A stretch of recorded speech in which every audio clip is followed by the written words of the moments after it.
I'm Jody Watkins. I'm a mother, I'm a wife, I'm an Air Force veteran, and I'm the founder of a company called 2P Epic Fitness and Nutrition, LLC.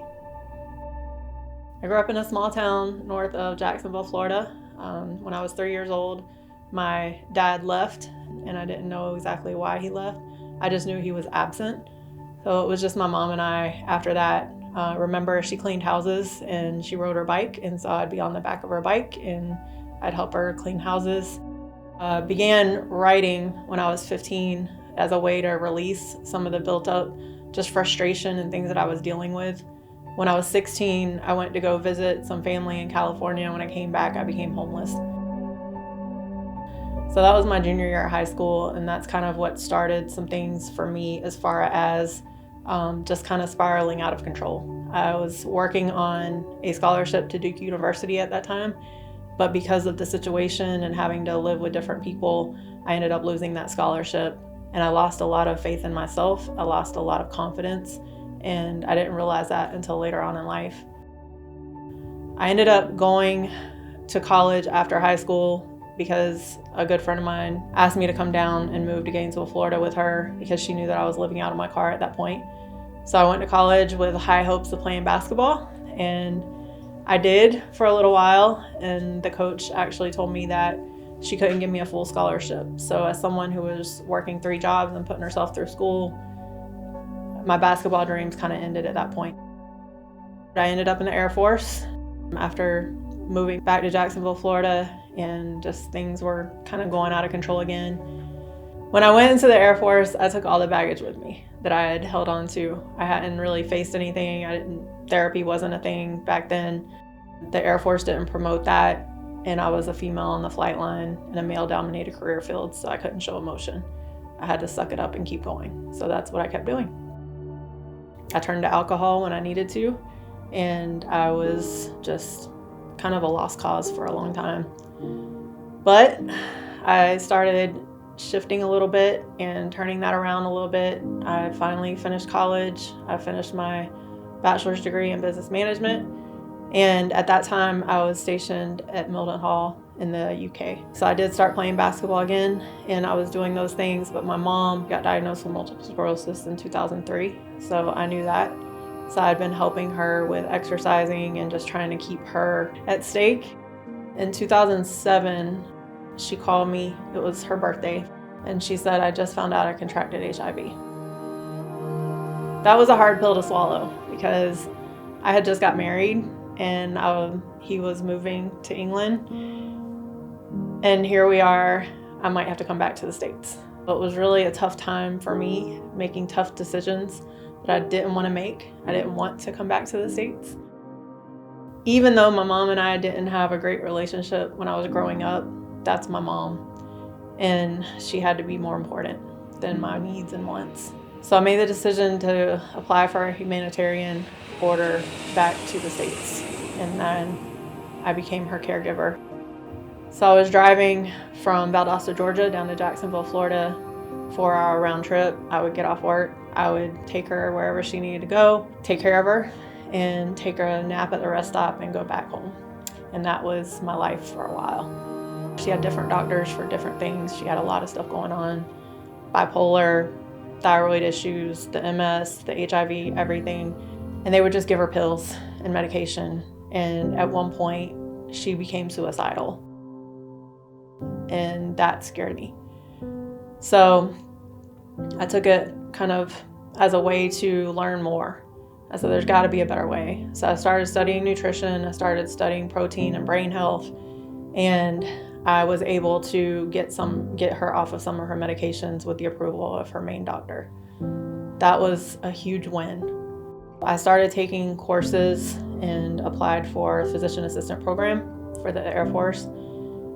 I got accepted later on, but that was after my mom passed away, and I felt very guilty because I wasn't there when she passed.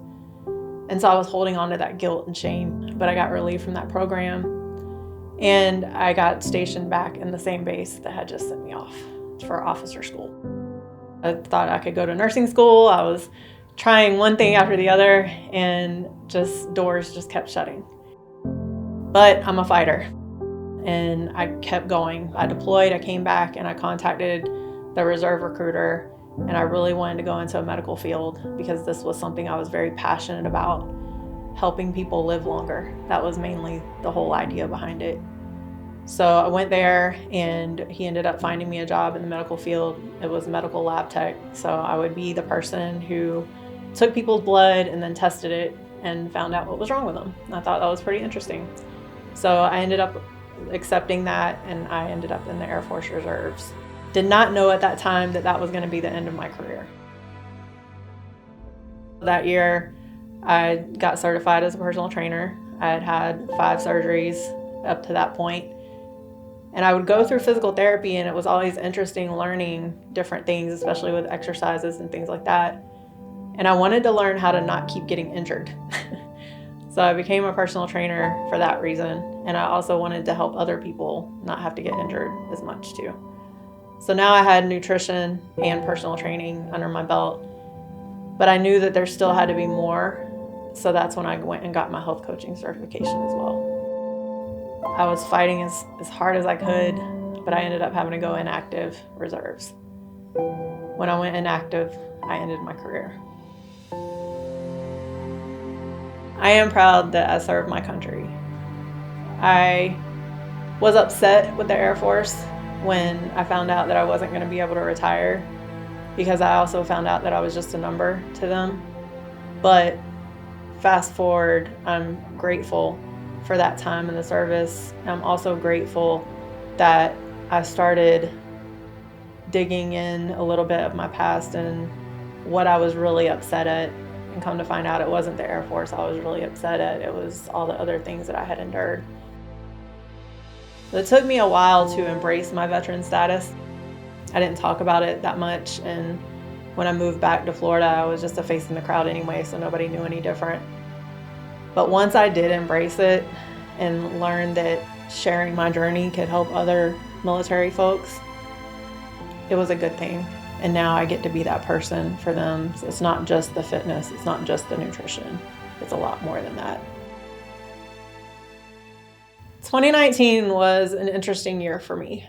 Up to that point, I was very good at just compartmentalizing and shutting everything down.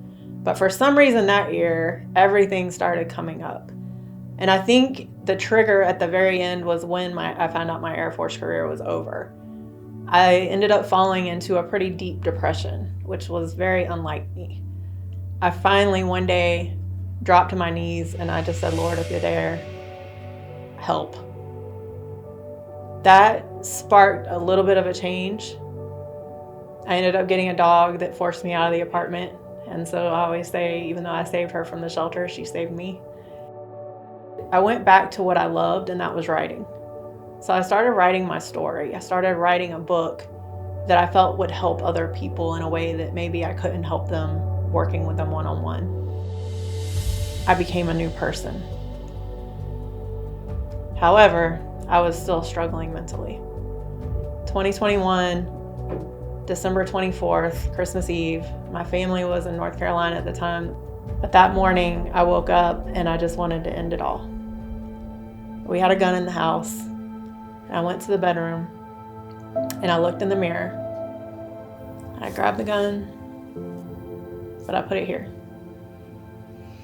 And I looked in the mirror and I looked at myself.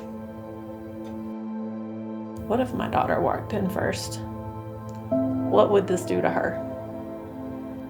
But after that, I said I will never allow myself to get to that point again. I contacted my therapist. When I went back, we talked about it. We worked through it. And she said, you're better than that. I said, I know. She said, God's got you on a mission, and you're going to carry out that mission. I said, I know. My daughter is what made me want to change.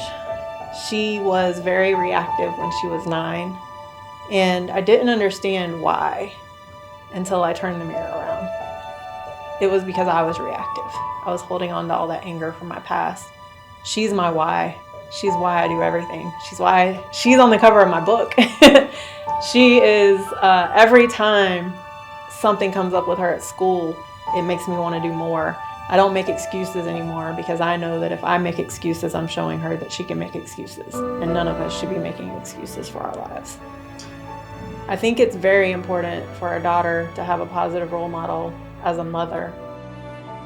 I want to show my daughter the things that I didn't see growing up, like entrepreneurship or actually budgeting and taking care of your finances and learning how to be healthy and not being injured when you're playing sports. I want to be able to be that person that she can look up to, but not just her. I want to also help any other teens who are going through things in life, because usually I can relate to them pretty well. When I came to Convene in 2020, I didn't know what I was getting into, but I found my family. They supported me and they encouraged me. They taught me how to be vulnerable, because I didn't talk about my story. I didn't talk about all the pain and suffering. They taught me and mentored me and supported me and helped me become the person that I am today. That's why I'm there. I love having the resource to be able to help anyone, anywhere, but the family that I get from being at Convene, that's what matters. Inside of Convene, I'm the leader of the Jody Watkins Life and Health Community, where I do all of my health coaching, but also life coaching, mentorship, whatever that looks like. I have a subscription group where I do Ask the Coach, you can ask me anything. I also have a course for my book called Reclaim Your Life. Then I'm the co-leader for the health and wellness community, because as I was mentoring all these other coaches, I realized I'm going to have a space for them to be able to thrive. So one of the coaches and I became leaders of the health and wellness community, and we are building that out and helping other content creators, but also people who just want to learn health and wellness. Having that community is crucial in truly helping people, because now it doesn't have to be just me having all the answers. I can send them to someone else that I trust. So join me and allow me to lock arms with you on this journey called life. Allow me to help you reclaim your life like I reclaimed mine. Because again, there's nothing I'm doing that you can't do.